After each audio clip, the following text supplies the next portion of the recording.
नमस्ते भाई। उम्मीद करता हूँ आप सभी बिल्कुल ठीक होंगे और इस सेशन के लिए आप सभी बिल्कुल तैयार होंगे। हालांकि इसके ऊपर मैं एक सेशन पहले ही ले चुका हूं जिसके अंदर मैंने आपको बताया था कि कितने क्वेश्चंस गलत हैं, लेकिन उसके बाद और बहुत सारे बच्चों के डाउट आए कि सर ये क्वेश्चन भी गलत है। तो आज की वीडियो में हमारी कुछ चर्चाएं रहेंगी कि भाई किस प्रकार से आप ऑब्जेक्शन कर सकते हैं जिससे कि आपको आपके जो नंबर हैं, जो आपके हक के नंबर हैं, वो आपको मिल जाए। और जीएस सेक्शन से मुझे समझ में नहीं आता कि आखिरकार ऐसा क्या है जो रेलवे करना चाहता है। जीएस में इतनी सारी गलतियां की हुई हैं जिसका कोई जवाब नहीं। इतनी गलतियां किसी अदर सब्जेक्ट में नहीं है जितनी जीएस में की हुई हैं। या तो भाई वो डेटा अलग तरीके से देख रहे हैं या वो कहीं और से डेटा ले रहे हैं, ठीक है, वो समझ से बाहर है बिल्कुल, ठीक है। लेकिन आप निश्चिंत रहिए, जो क्वेश्चन गलत हुए हैं उन सभी के नंबर आपको मिल जाएंगे। पुराने वीडियो में आपने देखा था कौन कौन से क्वेश्चन गलत थे, लेकिन इस बार 10 या 5 नहीं, पूरे भाई 20 क्वेश्चन जो हैं वो हैं गलत हैं, गलत, ठीक है, गलत हैं। 20 से ज्यादा क्वेश्चन गलत हैं। 20 तो वो हैं जो इसका हमारे पास स्पेसिफिक डेटा अवेलेबल है। ऑलमोस्ट काफी सारे क्वेश्चंस ऐसे भी हैं जो डूबियस से हैं कि डाउट है भाई, इसमें ये भी हो सकता है, चैलेंजिंग क्वेश्चन है, प्रेफरेबल क्वेश्चंस हैं। तो भाई पेपर को बनाए जाने में सुधार की जरूरत तो है। तो 20 से कहीं ज्यादा क्वेश्चन इसमें गलत है।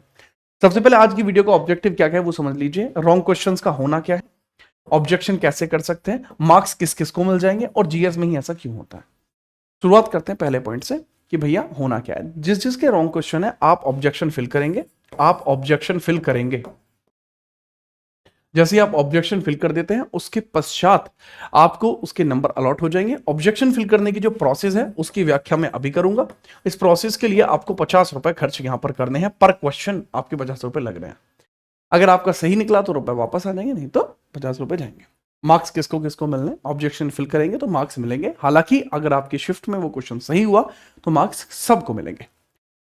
जीएस में ऐसा क्यों होता है, इसके पीछे का कारण भाई धीरे धीरे आपको समझ में आएगा जब इस पूरी वीडियो को आप करेंगे। सबसे पहले हम देखें किस क्वेश्चन पे आपको ऑब्जेक्शन करना है, किस क्वेश्चन पर ऑब्जेक्शन करना है, किस क्वेश्चन पर। अब किस क्वेश्चन पर ऑब्जेक्शन करना है, जो मेन मेन क्वेश्चन है जिन पे ऑब्जेक्शन कर सकते हैं। तो भाई हम, क्योंकि आप जानते हैं this is Jeet Rana GS, जो जीएस के फील्ड में आपके लिए वो चीजें कर रहा है जिसकी वास्तविकता में एक छात्र होने के नाते आपको जरूरत हो। भले ही आप एसएससी से हो, रेलवे से हो या स्टेट एग्जाम की किसी भी एग्जाम को आप अटेम्प्ट कर रहे हो, भले वो यूपीएसआई है, ठीक है, या यूपी पुलिस है, या बिहार के अंदर है, राजस्थान के अंदर, हरियाणा के अंदर, मध्य प्रदेश के अंदर है, ठीक है, तो उत्तराखंड के अंदर है, राजस्थान के अंदर है। तो उन सभी के लिए हम एक ऐसी चीजें चला रहे हैं जिसकी जरूरत वास्तविकता में एक छात्र को होती है, ठीक है। अब हम बात करते हैं कौन कौन से क्वेश्चन यहां पर गलत हैं, ठीक है। अगर मैं बात करूं जीएस के अंदर इस डाउट के बारे में हम पहले बात कर चुके हैं, लेकिन फिर भी समझिएगा कि अंडमान और निकोबार द्वीप समूह का सबसे बड़ा द्वीप कौन सा, भाई ग्रेट निकोबार है, ना कि मध्य अंडमान।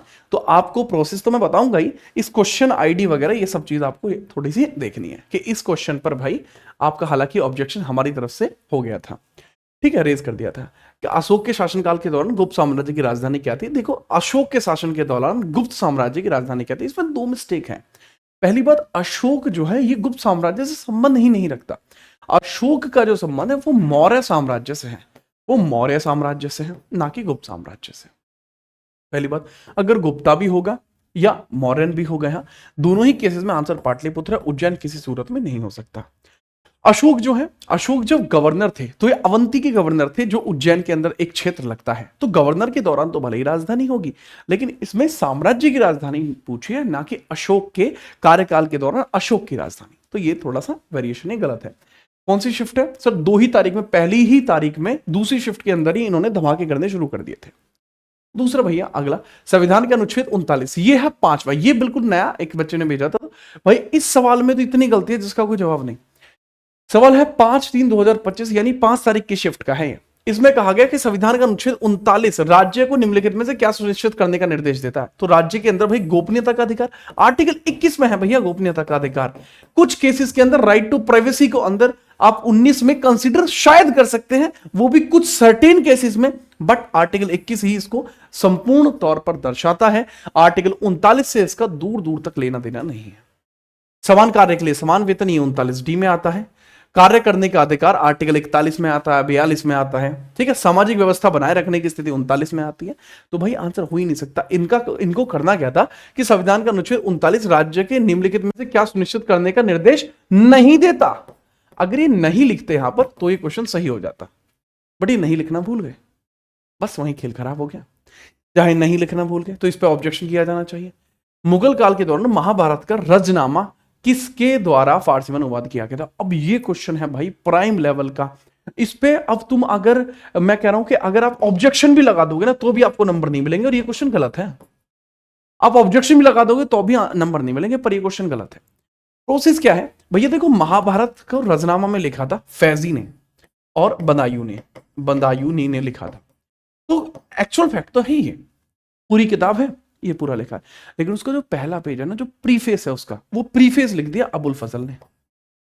तो अब जब आप ऑब्जेक्शन लगाओगे तो ये कहेंगे कि भैया प्रीफेस तो लिखा है, कम से कम प्रस्तावना तो इसने लिखी है इसकी, तो हम तो मानेंगे। लेकिन यार बात पता क्या है कि पूरी किताब तो फैजी ने लिखी है, बदायूनी ने और फैजी ने मिलकर लिखी है।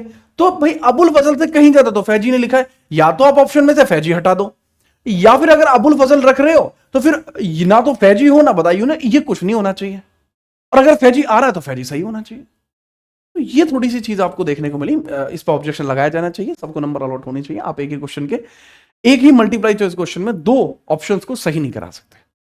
या तो फैजी का योगदान ही नहीं होता, फैजी का योगदान है, पूरा योगदान है। ठीक है, आगे बढ़िए। इसके बाद 7/3/2025 की तीसरी शिफ्ट का ये सवाल भी नया बच्चे ने भेजा था कि सर ये तो कवर ही नहीं हुआ पिछली वीडियो में। देखो भैया, नेशनल ग्रीन ट्राइब्यूनल के अध्यक्ष की नियुक्ति कौन करता है पूछा था। उसे राज्य सरकार के द्वारा नियुक्त किया जाता? बिल्कुल नहीं किया जाता। पहली बात तो नेशनल ग्रीन ट्राइब्यूनल को आर्टिकल 247 में बताया गया है, एडिशनल कोर्ट की तरह स्थापित किए जाते हैं। इनकी स्थापित करने की शक्ति सेंटर के पास होती है, अपॉइंटमेंट करने की शक्ति सेंटर के पास होती है। तो भाई स्पष्टीकरण यह है कि सेक्शन 6 होता है कोर्ट्स डेवलपमेंट के लिए। एक सेक्शन 6 काम करता है जिसका पहला क्लॉज ये कहता है कि इनके अंदर जो नियुक्तियां होंगी वो केंद्र सरकार के द्वारा की जाएंगी। तो 2 इसका सही आंसर होना चाहिए। ऑब्जेक्शन फिल करना, आपको नंबर मिलेंगे। ठीक है, इसके बाद हम बात करें राजस्थान के अर्ध शुष्क और शुष्क क्षेत्र में कौन सी पारंपरिक जल संचय प्रणाली अपनाई जाती है। बहुत बहुत क्वेश्चन तगड़ा ही है ये। अब इसमें 2 आंसर सही है। देखो, रूफटॉप हार्वेस्टिंग भी सही होता है, टंका भी सही होता है, बट इसमें सही ज्यादा कौन सा है? देखो, अगर मैं बात करूं यहां कौन सी शुष्क क्षेत्र की बात की जा रही है। अगर शुष्क क्षेत्र में आप रूफटॉप हार्वेस्टिंग करेंगे तो क्योंकि वहां शुष्क जलवायु है, सूर्य की किरणें वहां पर ज्यादा अधिक तेज है, तो रूफटॉप हार्वेस्टिंग फेलियर हो जाएगा। इसी कारण से यहां टंका को यूज किया जाना चाहिए। टंका अधिक सही होना चाहिए, ऑब्जेक्शन इस पे लगना चाहिए, टंका इसमें करेक्ट होना चाहिए। ठीक है, तो ये 7/3/2025 तीसरी शिफ्ट में गलत था। इसके बाद केंद्र शासित प्रदेश, इसके बारे में मैं एक्सप्लेनेशन दे चुका हूं कि इसके अंदर उपराज्यपाल अधिक सही होगा, लेकिन राष्ट्रपति है, क्लेम भी करोगे तो शायद वो डिफेंड कर जाएंगे। नेक्स्ट, विच 5 ईयर प्लान एग्रीकल्चर या इरिगेशन पर? देखो, ग्रीन रेवोल्यूशन के बारे में मैंने पहले बताया था, 1966 में स्टार्ट हुआ था पहला फेज इसका, फर्स्ट फेज इसका इसमें स्टार्ट हुआ था। और ये कह रहे हैं कि पहला 5 ईयर प्लान, भैया जब पहला 5 ईयर प्लान ही खत्म ही 56 में हो गया तो कैसे हो सकता है 66 में? 10 साल पहले कैसे हो सकता है? थर्ड 5 ईयर प्लान इसका आंसर होना चाहिए। इसके नंबर सबको मिलेंगे, आप ऑब्जेक्शन क्लेम कर सकते हैं। संविधान के भाग 3 में इसमें गलती ये हो गई थी, तो इन्होंने इंग्लिश में तो इसको सही लिखा था, इंग्लिश में इसको क्या लिखा था? रॉन्ग लिखा था। इंग्लिश में रॉन्ग लिखा था, इंग्लिश में रॉन्ग था ये। हिंदी में ये सही था, हिंदी में ये सही था। इसके अंदर बुनियादी अधिकार ये बता रहे, मौलिक अधिकार होना चाहिए था। इंग्लिश में दोनों को ही फंडामेंटल राइट लिखा हुआ है, तो इसका ऑब्जेक्शन में मिलेगा। ये 11/3/2025 में देखने को मिल रहा है। ठीक है, याद रखना, इवनिंग की शिफ्ट है वो, ये भी इवनिंग की शिफ्ट है। सबसे बड़ा कंटेनर बंदरगाह पूछा गया था, नानवा शेवा पोर्ट है, क्योंकि यही जवाहरलाल नेहरू पोर्ट है, नेहरू पोर्ट है। ठीक है, अब बड़ी बात पता क्या है? बड़ी बात यह है कि मुंबई पोर्ट इसमें सही नहीं हो सकता, बड़े बंदरगाहों में से एक है, लेकिन सबसे बड़ा नहीं है। इसमें सबसे बड़ा पूछा है। अगला सवाल था, सहायक संधि प्रणाली के अंतर्गत अवध को कब मिलाया गया? भैया सहायक जो संधि है आपकी, ये वेलेजली लेकर आया था, वेलेजली लेकर आया था इसको, वेलेजली लेकर आया था। और सहायक संधि के अंदर जो अवध आता है, इसमें अवध की बात की गई है। भैया अवध 1856 में हड़प नीति के अधीन आ गया है, हड़प के अधीन आया था, हड़प के अधीन, ना कि सहायक संधि के अधीन। क्योंकि सहायक संधि की अगर मैं बात करूं, इसमें अवध आया था 1801 में, क्योंकि सहायक संधि की स्टार्टिंग ही कब हो रही है सर? 1798 से सहायक संधि स्टार्ट कर रहा है वेलेजली, 98 में वो स्टार्ट कर रहा है। बोर्ड कह रहा है कि इसका आंसर जो हो जाएगा वो 1856 हो जाएगा। कैसे हो जाएगा?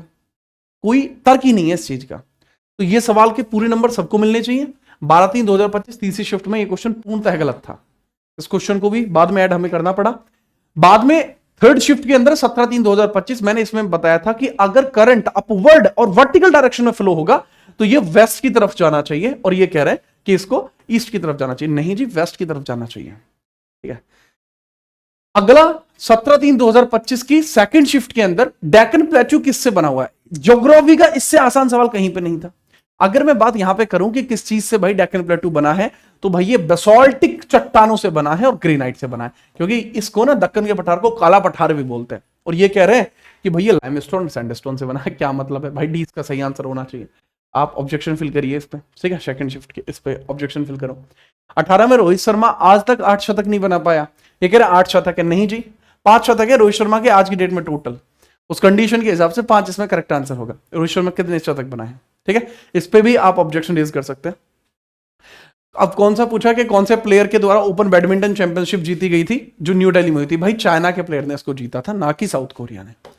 नेक्स्ट है कि रिजर्व बैंक ऑफ इंडिया का जो रेट है वो कितना है? ये 7.2 है। देखो इसको ना बहुत ज्यादा बच्चों के द्वारा गलत माना गया है, लेकिन अगर आप इसको ऑब्जेक्ट करेंगे तो नंबर नहीं मिलेंगे आपको। आप ऑब्जेक्शन कर भी लेंगे तो आपको मार्क्स नहीं मिलेंगे। ऑब्जेक्शन आप कर भी लोगे तो मार्क्स नहीं मिलेंगे। रीजन क्या है कि भाई न्यूज़पेपर जो है हमारा डीडी नेशनल ने इस प्रकार का एक संदर्भित व्याख्यान जारी किया था कि 7.2% ग्रोथ रेट रहनी चाहिए, जो अक्टूबर में आया था। तो अक्टूबर 2024 में इस प्रकार की बात कही गई थी, जिस कारण से इस पर ऑब्जेक्शन करेंगे तो उनके पास क्लेम हो जाएगा। बट उसके बावजूद भी इसका आंसर 6.6 होना चाहिए था, क्योंकि इसमें यह नहीं पूछा कि हम किसको मान रहे हैं। इसमें कह रहे थे reserve bank of India has retained, ये कह रहा है कि वास्तविक, ये वास्तविकता की बात कर रहा है, वास्तविक है। लेकिन जो डीडी नेशनल ने कहा था वो कहा था अनुमानित। तो इनको या तो यहां पर अनुमानित शब्द का प्रयोग करना चाहिए था। अब इन्होंने वास्तविक शब्द का प्रयोग किया है, उस हिसाब से क्वेश्चन गलत है। आप ऑब्जेक्शन इसका फिल करना, शायद आपको नंबर मिल जाए। ठीक है, याद रखना। तो ये क्वेश्चन गलत है जिनके ऊपर आपको ऑब्जेक्शन फिल करना है। क्या है प्रोसेस वो समझिए।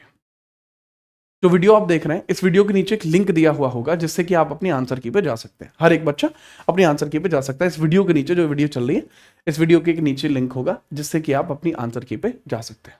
हम मान के चलो ये आप आ गए आंसर की पे। आप अपना पंजीकरण नंबर भरना, आप अपना डेट ऑफ बर्थ भरना और इस कैप्चा को भरना और लॉग इन कर देना। अब जब लॉग इन कर लेंगे आपके सामने इस प्रकार का पेज खुलेगा। ठीक है, अब ये जिस बच्चे का है इस वजह से मैं उसके सिटी इंफॉर्मेशन कैंडिडेट रिस्पॉन्स नहीं दिखा सकता, तो आप यहां समझ लीजिएगा ऑब्जेक्शन, सीधे तौर पर ऑब्जेक्शन देखते हैं। इन 3 में आप यहां पे खुलेंगे, इस पे आप ऑब्जेक्शन पे क्लिक करेंगे। ऑब्जेक्शन, जैसे ही आप ऑब्जेक्शन पे क्लिक करेंगे तो अब ये कहेगा कि भाई आप अपना ऑब्जेक्शन करिए। तो इस पे click to raise new objection, इस पे क्लिक कर दो। लोडिंग होगी, लोडिंग के ऊपर ये काम करेगा हल्का सा। ठीक है, लेट इट बी लोड। जैसे लोड हो जाएगा फिर ये इस प्रकार से आ जाएगा, इसे आप करेंगे क्लोज। अब इसमें आपको बताना है कितने क्वेश्चंस पर आप जो है गलती बताना चाहते हैं। तो आप बताएंगे कि जी हमारी शिफ्ट में, अच्छा शिफ्ट खुद सेलेक्ट हो जाएगी। जिस बच्चे का ये है 5 मार्च 2025 में पहली शिफ्ट में पेपर था, तो भैया ऑब्जेक्शन इसमें रेज कर रहे हैं हम कि भाई हमें 3 क्वेश्चंस में गलती निकाली है। अब 3 क्वेश्चंस में सबसे पहले आप भर लीजिए पैटर्न क्या है। पैटर्न ये है कि पहले क्वेश्चन की आईडी छाट लीजिए कौन सा क्वेश्चन है, इसीलिए क्वेश्चन आईडी जरूरी थी। टोटल इसके अंदर 120 आईडी है, जो भी आईडी हो मान के चलो ये वाली आईडी है। आईडी छाट लो, सही आईडी भरना। फिर पूछना है कि लैंग्वेज में किस में दिया था आपने, हिंदी में या इंग्लिश में? इंग्लिश में या हिंदी में, जो भी बढ़िया लगे पूछे। फिर नेचर क्या है, गलत क्या है, आप बता देंगे कि जी आउट ऑफ सिलेबस तो आपको भरना ही नहीं है। आपको ये भरना है कि भैया इनकरेक्ट है। अगर मैंने आपको बताया है कि प्रेफरेंस वाली बात है, तो आप बनेंगे मल्टीप्लाई वाला, जैसे अबुल फजल वाला था उसमें मल्टीप्लाई वाला भरना। बाकी नहीं तो एम्बिगुअस क्वेश्चन पे लिख लेना, ठीक है, अपने हिसाब से।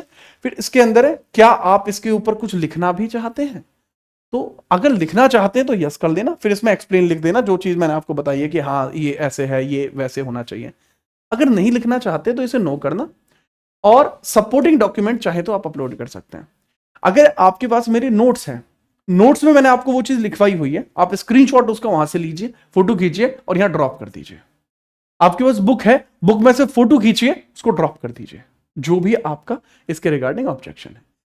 जैसे ही आप अपलोड करेंगे उसके बाद यहां से पेमेंट का मोड आ जाएगा। अब क्योंकि 3 क्वेश्चन गलत है तो 50 50 50 150 रुपए की कमाई, 150 रुपया इधर से कम गया, ठीक है, किसको? रेलवे बोर्ड को। इसके बाद आप सबमिट पे क्लिक करेंगे, तो हालांकि अभी क्योंकि ये पूरा नहीं फिल कराया मैंने, सबमिट पे क्लिक करने के बाद पेमेंट लिंक आ जाएगी, फिर आप पेमेंट कर देंगे। तो ये पूरा प्रोसेस है कि कैसे आप ऑब्जेक्शन को फिल कर सकते हैं। मैंने आपको लाइव इसका डेमो करके दिखाया, लिंक मैं डलवा रहा हूं। याद रखना, अगर किसी के भी साथ गलत हुआ है भैया पहली बात तो गलत होने नहीं देंगे। अगर आपको फिर भी लगता है कि अभी भी आपके काफी सारे क्वेश्चन गलत हैं तो वो आप कमेंट में बता दीजिए। आपके क्वेश्चंस के रिगार्डिंग एक भी ऐसी चीज नहीं होगी जिसको ना रखा जाए। टेलीग्राम में एक बार आप मेंशन कर देना, अगर किसी का कोई क्वेश्चन बचा भी हुआ है, वो ऑब्जेक्शन नहीं फिल कर पा रहा है, मैं अपना पर्सनली आपके लिए ऑब्जेक्शन फिल करा दूंगा। ठीक है, मैंने टीम बैठी हुई है, आप बताएंगे तो टीम जो है पूरी जीतराना टीम आप लोगों के लिए ही डेडिकेटेडली काम कर रही है। आप एसएससी से हो, आप रेलवे से हो, आप स्टेट एग्जाम से हो, टेंशन फ्री हो जाइए। आप जो भी आपको अब समस्या है आप भेजिए और आपकी समस्या को तुरंत ही दूर कर दिया जाएगा। ठीक है, फटाफट। ठीक है, तो बाकी बेहतरीन ढंग से आप अपनी तैयारी को बहुत अच्छा रखिए। आगे एनटीपीसी भी है, सीजीएल भी है, सीपीओ भी है, तो उसके लिए भी तैयार रहिए। ठीक है, गलत नहीं होने देंगे आपके साथ। बस मिलते हैं अब आपसे सीधा क्लास में, तब तक के लिए जय हिंद, वंदे मातरम।